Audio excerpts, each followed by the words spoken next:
I got the book, Hustle Harder, Hustle Smarter. Curtis. Lucia. Curtis. Oh my gosh. Okay. So I'm going to read a little bit of it here already. Now, first, this book is not an autobiography. You're going to find that in another book you written way back in time. This is a book formatted just like the Robert Greene Power of 48 Law, a power book, which is going to give you suggestions in which how you're going to model certain characteristics. Alrighty? So now first, he said, be fearless. And then in order to develop a persona or an alter ego, there is 50 Cent and there is Curtis Jackson. So he developed 50 Cent to deal with a persona he adopted in order to deal with the chaos and insanity that was all around me growing up. And by golly gee, he had a whole bunch of insanity. It's amazing when he grew up with a mother that was dealing drugs that I believe died in a fire. And then after that, his grandparents, he grew up in the hood, in the ghetto, in Queens, New Jersey, where he's at now. He had to just want to be better than what he grew up with, because the past was not a mistake. The past was something you need to learn and grow from, meaning he wasn't, probably at first he was probably allegedly, I'm thinking, now Curtis will probably go, okay, he had to go deal drugs at a very young age in order to deal with basic living costs in order to survive. Now, he called it a 9-to-5 hustling job where it was kind of like a business transaction. He said, then be fearless to what you want. Yet, you got to have a clear and specific goal you have in your mind. And that goal needs to be specific. You need to then see it brightly and then hear the sound of success and then feel less. That is an NLP premise, but then let me go on to alter ego. Okay, my reader's on. So then he said, then the ability to harness both personality was one of his greatest strengths. 50 Cent propelled me to the top. Curtis Jackson's the man who's able to keep me there. So now, 50 Cent is a character he puts on. The gangster, the one who then talks about dealing drugs, the one who then, the boy from the hood with all that attitude there, right? Then Curtis Jackson is the guy who's more strategic, who kept him to the top, who kept him sane, level-minded and calm in order to make things happen. So then he goes in, this is what he said, a corporate America is where he was hustling. He was making dirty money from the age from 12 to 24, drug dealing. I mean, my gosh, earning legal corporate cash from 25 to 44 was almost twice as long. So let's start with from the age of 12 to 24. So he had to do it in his environment to survive. And then at that moment, NLP premise goes, when you're dealing with stress, goes up and down, you have to do something, you have to do something. Then there's always a positive intention in order you want to do it. So his positive intention, I'm assuming that Curtis got to survive. He gotta stand tall. He got to be fearless. He got to do in order just to be there. It's the survival of the fittest, right? I mean, I don't live in that kind of environment. God forbid, I'll never, ever plan to, but Curtis did. And through that, he learned from his past mistakes, his past, and then had the resources in order to learn and grow from it. And that all people can change. All people can change. Then he adapted his environment to do what he needed to do. So first he goes, well, I did the drug dealing because I wanted the best shoes. And he did. I believe it was Adidas. He got these kangaroo shoes. He said it was all cheapo. He said, no. I want to look fly.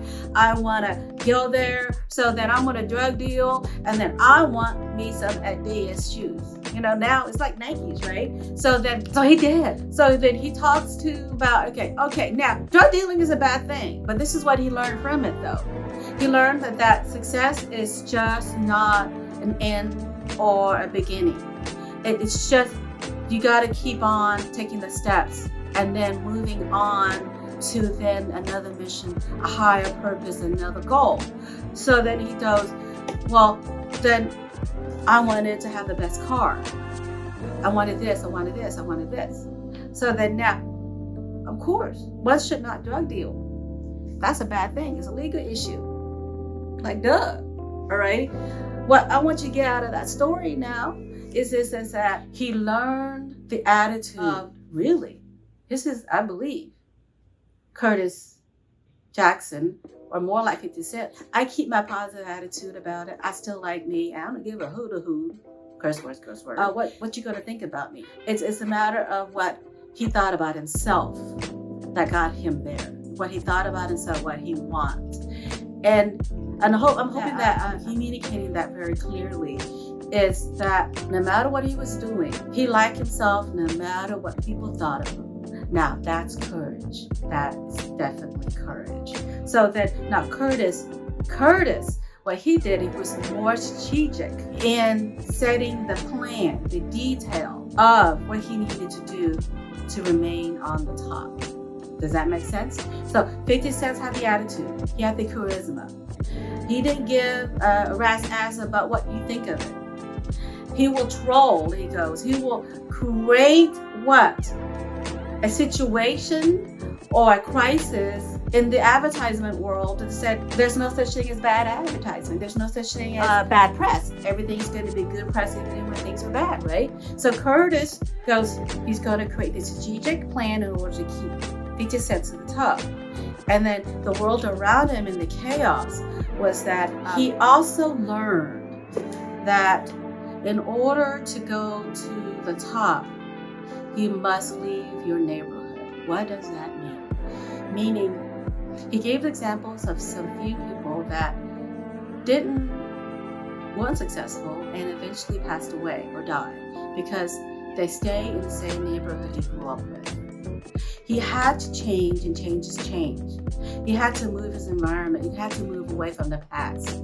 So then he goes, if I live back to in my neighborhood with all of that bad influence and all that chaos, then he said that he was going to be betrayed by his neighborhood. Instead, he moved on. So, and one of the stories he talked about was that he moved on.